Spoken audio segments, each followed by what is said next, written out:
இரு திருமண யோகம் யாருக்கு அப்படின்னா, எந்த ஒரு ஜாதகத்திலயுமே 2ஆம் இடம், 7ஆம் இடம் பாதிக்கப்படாம இருக்கணும். பாதிக்கப்படாம இருக்குன்னா, இ நீசமா 2ஆம் பாவம், 7ஆம் பாவம் அதிபதிகள் நீசமாகக்கூடாது, அஸ்தங்கமாகக்கூடாது, வக்ரமாகக்கூடாது, திரிசூன்யத்தில் இருக்கக்கூடாது, பாதகத்தில் இருக்கக்கூடாது, 6, 8, 12ல மறைக்கக்கூடாது, 0 டிகிரியில் இருக்கக்கூடாது. ஆக இந்த அமைப்பில் 2ஆம் அதிபதியும் 7ஆம் அதிபதியும் இருந்தால் அவங்க பாதிக்கப்பட்டிருக்காங்கன்னு அர்த்தம்.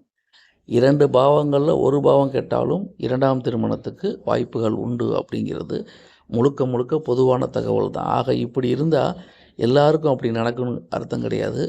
ஒவ்வொரு தனிப்பட்ட ஜாதகத்தை பொறுத்து விதி விலக்குகளும் உண்டு. ஆக நம்ம தெரிஞ்சுக்க வேண்டியது, ஒன்றுக்கு மேற்பட்ட திருமணம் யாருக்கு நடக்கும்னா 2, 7 பாவாதிபதிகள் பாதிக்கப்பட்டால் நடக்கும் அப்படின்னு தெரிஞ்சுக்கலாம். இருந்தாலும் தனிப்பட்ட ஜாதகத்தை பொறுத்து முற்றிலுமாக பலன்கள் வேறுபடும். நன்றி.